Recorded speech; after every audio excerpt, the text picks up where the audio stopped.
As part of its efforts to provide further studies for deserving Filipinos, the United States continues to fund fellows under the Fulbright Scholarship, spearheaded by the Philippine American Educational Foundation, or PAEF.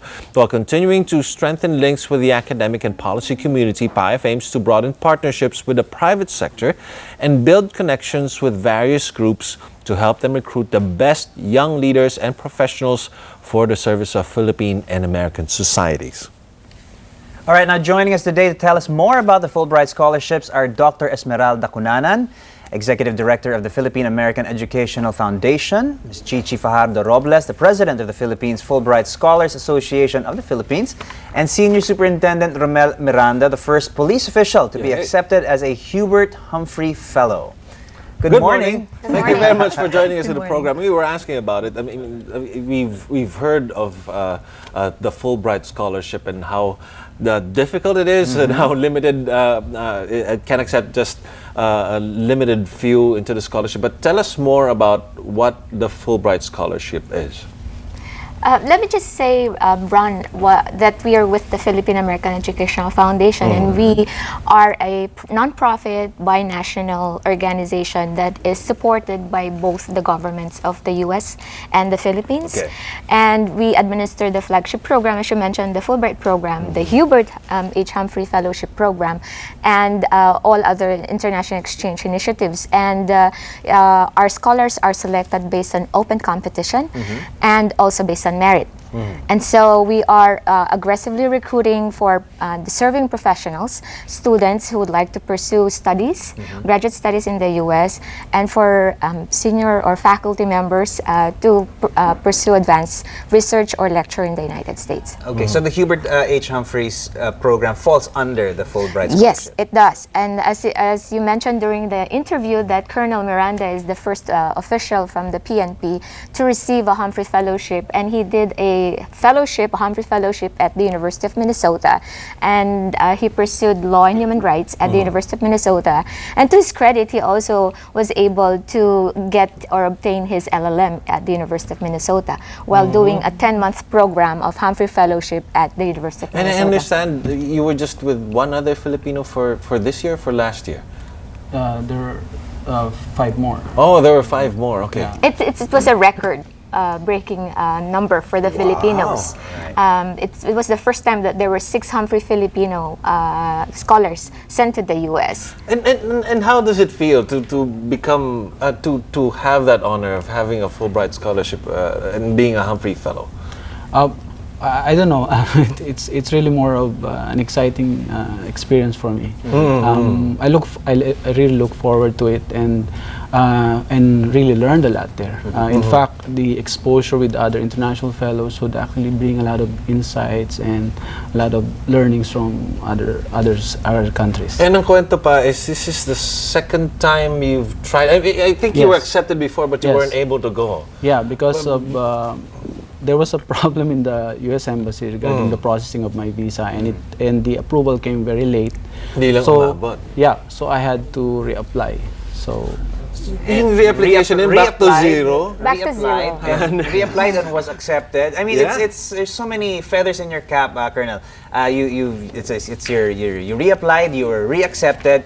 You're a scholar, and you're the first from the PNP to actually take part in such a program. So it really is quite an honor to have been called alumnus of this program. I just hope I could serve as more of an inspiration for other officers to apply, not just from the Philippine National Police, but also with the Armed Forces of the Philippines and other government agencies. Ms. Chichi, gano'n na po kadaming Filipinos ang na-accept dito sa Fulbright Scholarship? To date, we have over 2,000 Filipinos, and you know the list of Fulbright grantees from 63 years of the existence of the Fulbright program in the Philippines is a virtual list of who's who in government, in all the top professions, in education, in law, in journalism, in broadcasting, my field, and and we're very, very proud because they've all I think, contributed to national development one way or the other by practicing their professions. Okay, so it's not a specific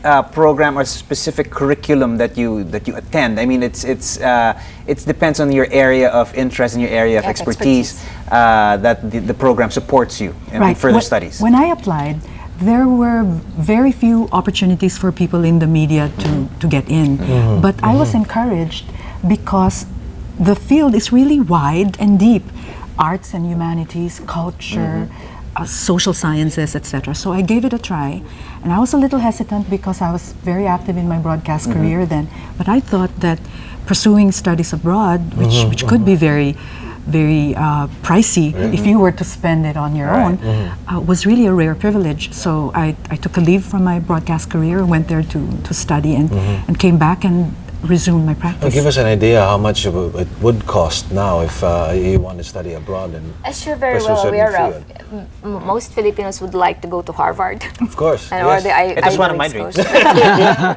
Unfortunately. Why is everybody laughing? Well, we only caution those who would only rather go to the Ivy League schools that in the event that they are indeed selected to be a Fulbright scholar, that they should consider other universities, because there are close to 4,000 universities and colleges in the U.S. And going to Ivy League schools would be very expensive. Yes. And if we give awards to all those who would like to go to Fulbright or to Harvard, we'll end up maybe just sending 4. And we normally would like to spread the pie. And should they not get any funding from Harvard, then they should be able to cost share, provided, of course, that they are admitted to Harvard, because not everybody is Harvard material. But we've been very fortunate with the pool of Fulbrighters and Humphrey Fellows, and as a matter of fact, we also have programs for undergraduate students. As an exchange student, they can go to the US for 5 months or 1 academic year. Then we also have programs for high school teachers of math, English, social studies, and science. So we just really would like to invite Filipino professional students, faculty members who are very deserving and talented, but are willing to consider studying in the US other than the Ivy League schools. Right. In any case, there's a matching that happens anyway. There's a particular department under the US Foreign Department that really makes sure, with your expertise, with your interest in research, you go to the right university.